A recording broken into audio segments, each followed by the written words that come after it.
Hi. Hello. Tonight I will be reading Snow White by the Brothers Grimm. I think the official title is Little Snow White by Jacob and Willem Grimm. So get comfy, get a little beverage. I have some sparkling water on ice right now.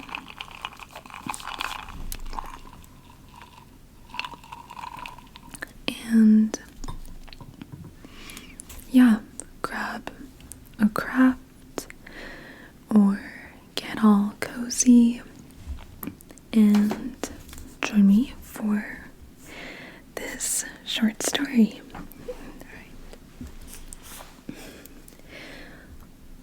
Once upon a time, in midwinter, when the snowflakes were falling like feathers from heaven, a queen sat sewing at her window, which had a frame of black ebony wood. As she sewed, she looked up at the snow and pricked her finger with the needle. 3 drops of blood fell onto the snow. The red on the white looked so beautiful that she thought to herself, "If only I had a child as white as snow, as red as blood, and as black as the wood in this frame." Soon afterward, she had a little daughter who was as white as snow, as red as blood, and as black as ebony wood. And therefore they called her Little Snow White. And as soon as the child was born, the queen died. A year later, the king took himself another wife. She was a beautiful woman, but she was proud and arrogant, and she could not stand it if anyone might surpass her in beauty. She had a magic mirror. Every morning she stood before it, looked at herself, and said, "Mirror, mirror on the wall, who in this land is fairest of all?" To this the mirror answered, "You, my queen, are fairest of all." Then she was satisfied, for she knew that the mirror spoke the truth. Snow White grew up and became ever more beautiful. When she was 7 years old, she was as beautiful as the light of day, even more beautiful than the queen herself. One day when the queen asked the mirror, "Mirror, mirror on the wall, who in this land is fairest of all?" it answered, "You, my queen, are fair, it is true, but Snow White is 1,000 times fairer than you." The queen took fright and turned yellow and green with envy. From that hour on, whenever she looked at Snow White, her heart turned over inside her body. So great was her hatred for the girl. The envy and pride grew ever greater, like a weed in her heart, until she had no peace day and night. Then she summoned a huntsman and said to him, "Take Snow White out into the woods. I never want to see her again. Kill her, and as proof that she is dead, bring her lungs and her liver back to me." The huntsman obeyed and took Snow White into the woods. He took out his hunting knife and was about to stab into her innocent heart when she began to cry, saying, "Oh dear huntsman, let me live. I will run into the wild woods and never come back." Because she was so beautiful, the huntsman took pity on her and said, "Run away, you poor child." He thought, "The wild animals will soon devour you anyway." But still, it was as if a stone had fallen from his heart, for he would not have to kill her. Just then, a young boar came running by. He killed it, cut out its lungs and liver, and took them back to the queen as proof of Snow White's death. The cook had to boil them with salt, and the wicked woman ate them, supposing that she had eaten Snow White's lungs and liver. The poor child was now all alone in the great forest, and she was so afraid that she just looked at the leaves on the trees and did not know what to do. Then she began to run. She ran over sharp stones and through thorns, and wild animals jumped at her, but they did her no harm. She ran as fast as her feet could carry her, and just as evening was about to fall, she saw a little house and went inside in order to rest. Inside the house, everything was small, but so neat and clean that no one could say otherwise.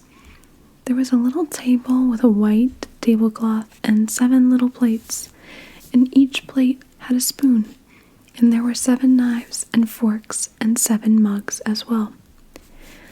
Against the wall, there were 7 little beds, all standing in a row and covered with snow-white sheets.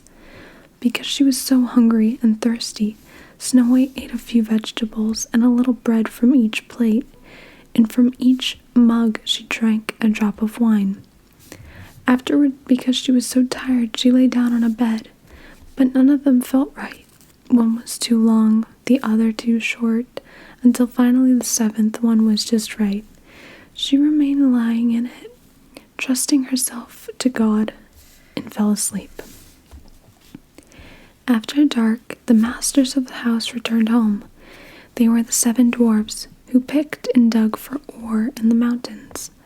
They lit their 7 candles, and as soon as it was light in their house, they saw that someone had been there, for not everything was in the same order as they had left it. The first one said, "Who has been sitting in my chair?" The second one, "Who has been eating from my plate?" The third one, "Who has been eating my bread?" The fourth one, "Who has been eating my vegetables?" The fifth one, "Who has been sticking with my fork?" The sixth one, "Who has been cutting with my knife?" The 7th one, "Who has been drinking from my mug?" Then the first one saw that there was a little imprint in his bed and said, "Who stepped on my bed?" The others came running up and shouted, "Someone has been lying in mine as well." But the 7th one looked at his bed, found Snow White lying asleep there. The 7 dwarves all came running up, and they cried out with amazement. They fetched their 7 candles and shone the light on Snow White. "Oh, good heaven," they cried. "This child is so beautiful." They were so happy that they did not wake her, but they let her continue to sleep there in the bed. The 7th dwarf had to sleep with his companions, 1 hour with each one, and then the night was done.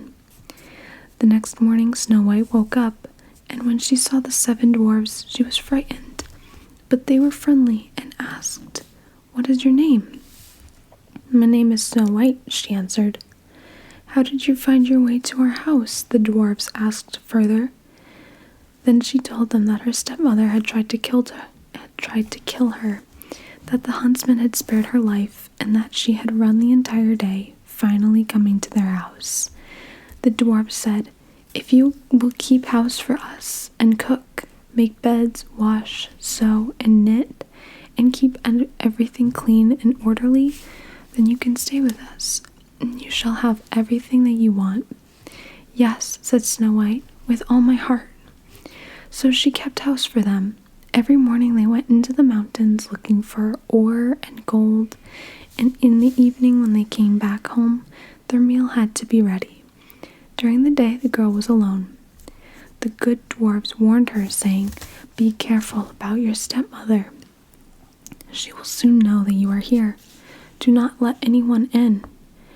Now the queen, believing that she had eaten Snow White's lungs and liver, could only think that she was again the first and the most beautiful woman of all. She stepped before her mirror and said, "Mirror, mirror on the wall, who in this land is fairest of all?" It answered, "You, my queen, are fair, it is true, but Snow White, beyond the mountains with the 7 dwarves, is still 1,000 times fairer than you." This startled the queen, for she knew that the mirror did not lie, and she realized that the huntsman had deceived her, and that Snow White was still alive. Then she thought, and thought again, how she could kill Snow White. for as long as she was not the most beautiful woman in the entire land, her envy would give her no rest. At last she thought of something. Coloring her face, she disguised herself as an old peddler woman so that no one would recognize her. In this disguise, she went to the house of the 7 dwarves. Knocking on the door, she called out, "Beautiful wares for sale, for sale." Snow White peered out the window and said, "Good day, dear woman. What do you have for sale?" "Good wares, beautiful wares," she answered. "Bodice, laces, in all colors." She took out one that was braided from colorful silk. "Would you like this one?" "I can let this honest woman in," thought Snow White, then unbolted the door and bought the pretty bodice lace. "Child," said the old woman, "how you look! Come, let me lace you up properly." The unsuspecting Snow White stood before her and let her do up the new lace, but the woman pulled so quickly and so hard that Snow White could not breathe. "You used to be the most beautiful one," said the woman, and hurried away. Not long afterward, in the evening time, the 7 dwarves came home. How terrified they were when they saw their dear Snow White lying on the ground, not moving at all, as though she were dead. They lifted her up, and seeing that she was too tightly laced, they cut the lace in two. Then she began to breathe a little, and little by little she came back to life. When the dwarves heard what had happened, they said, "The old peddler woman was no one else but the godless queen. Take care and let no one in when we are not with you." When the wicked woman returned home, she went to the mirror and asked, "Mirror, mirror on the wall, who in this land is fairest of all?" The mirror answered once again, "You, my queen, are fair, it is true, but Snow White, beyond the mountains with the 7 dwarves, is still 1,000 times fairer than you." When she heard that, all her blood ran to her heart, because she knew that Snow White had come back to life. "This time," she said, "I shall think of something that will destroy you." Then, with the art of witchcraft, which she understood, she made a poisoned comb. Then she disguised herself, taking the form of a different old woman. Thus she went across the 7 mountains to the 7 dwarves, knocked on the door, and called out, "Good wares for sale, for sale." Snow White looked out and said, "Go on your way. I am not allowed to let anyone in." "You surely may take a look," said the old woman, pulling out the poisonous comb and holding it up. The child liked it so much that she let herself be deceived, and she opened the door. After they had agreed on the purchase, the old woman said, "Now let me comb your hair properly." She had barely stuck the comb into Snow White's hair when the poison took effect, and the girl fell down unconscious. "You specimen of beauty," said the wicked woman, "now you are finished," and she walked away. Fortunately, it was almost evening, and the 7 dwarfs came home. When they saw Snow White lying on the ground as if she were dead, they immediately suspected her stepmother. They examined her and found the poisoned comb. They scarcely pulled it out when Snow White came to herself again and told them what had happened. Once again, they warned her to be on guard and did not open the door for anyone. Back at home, the queen stepped before her mirror and said, "Mirror, mirror on the wall, who in this land is fairest of all?" The mirror answered, "You, my queen, are fair, it is true, but Snow White, beyond the mountains with 7 dwarfs, is still 1,000 times fairer than you." When the queen heard the mirror saying this, she shook and trembled with anger. "Snow White shall die," she shouted, "if it costs me my life." Then she went into her most secret room. No one else was allowed inside, and she made a poisoned apple. From the outside it was beautiful, white with red cheeks, and anyone who saw it would want it. But that anyone who might eat a little piece of it would die. Then, coloring her face, she disguised herself as a peasant woman, and thus went across the 7 mountains to the 7 dwarves. She knocked on the door. Snow White stuck her head out the window and said, "I am not allowed to let anyone in.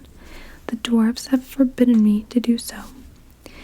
"That is all right with me," answered the peasant woman. "I'll easily get rid of my apples. Here, I'll give you one of them." "No," said Snow White, "I cannot accept anything." "Are you afraid of poison?" asked the old woman. "Look, I'll cut the apple in 2. You eat the red half, and I shall eat the white half." Now the apple had been so artfully made that only the red half was poisoned. Snow White longed for the beautiful apple, and when she saw that the peasant woman was eating part of it, she could no longer resist. And she stuck her hand out and took the poisoned half. She barely had a bite in her mouth when she fell to the ground dead. The queen looked at her with a gruesome stare, laughed loudly, and said, "White as snow, red as blood, black as ebony wood, this time the dwarves cannot awaken you." Back at home she asked the mirror, "Mirror, mirror on the wall, who in this land is fairest of all?" It finally answered, "You, my queen, are fairest of all." Then her envious heart was at rest, as well as her envious heart can be at rest. When the dwarves came home that evening, they found Snow White lying on the ground. She was not breathing at all. She was dead. They lifted her up and looked for something poisonous. They undid her laces. They combed her hair. They washed her with water and wine. But nothing helped. The dear child was dead, and she remained dead. They laid her on a bier, and all 7 sat next to her and mourned for her and cried for 3 days. They were going to bury her, but she still looked as fresh as a living person and still had her beautiful red cheeks. They said, "We cannot bury her in the black earth." And they had a transparent glass coffin made so she could be seen from all sides. They laid her inside and with golden letters wrote on it her name and that she was a princess. Then they put the coffin outside on a mountain, and one of them always stayed with it and watched over her. The animals too came and mourned for Snow White, first an owl, then a raven, and finally a dove. Snow White lay there in the coffin a long, long time, and she did not decay, but she looked like she was asleep, for she was still as white as snow and as red as blood, and as black-haired as ebony wood. Now it came to pass that a prince entered these woods and happened onto the dwarf's house, where he sought shelter for the night. He saw the coffin on the mountain with beautiful Snow White in it, and he read what was written on it with golden letters. Then he said to the dwarves, "Let me have the coffin. I will give you anything you want for it." But the dwarves answered, "We will not sell it for all the gold in the world." Then he said, "Then give it to me, for I cannot live without being able to see Snow White. I will honor her and respect her as my most cherished one." As he thus spoke, the good dwarves felt pity for him and gave him the coffin. The prince had his servants carry it away on their shoulders, but then it happened that one of them stumbled on some brush, and this dislodged from Snow White's throat the piece of poisoned apple that she had bitten off. Not long afterward she opened her eyes, lifted the lid from the coffin, sat up, and was alive again. "Good heavens, where am I?" she cried out. The prince said joyfully, "You are with me." He told her what had happened, and then said, "I love you more than anything else in the world. Come with me to my father's castle. You shall become my wife." Snow White loved him, and she went with him. Their wedding was planned with great splendor and majesty. Snow White's godless stepmother was also invited to the feast. After putting on her beautiful clothes, she stepped before her mirror and said, Mirror, mirror on the wall, who in this land is fairest of all? The mirror answered, You, my queen, are fair, it is true, but the young queen is 1,000 times fairer than you. The wicked woman uttered a curse, and she became so frightened that she did not know what to do.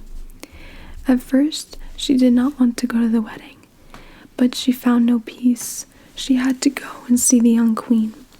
When she arrived, she recognized Snow White and terrorized. She could only stand there without moving. Then they put a pair of iron shoes into burning coals. They were brought forth with tongs and placed before her. She was forced to step into the red-hot shoes and dance until she fell down dead. The end. I hope that you enjoyed this reading of Snow White by the Brothers Grimm, brought to you by yours truly. I hope that you're sleeping, or you're nice and relaxed, and that you have a wonderful rest of your day or night. I will see you soon.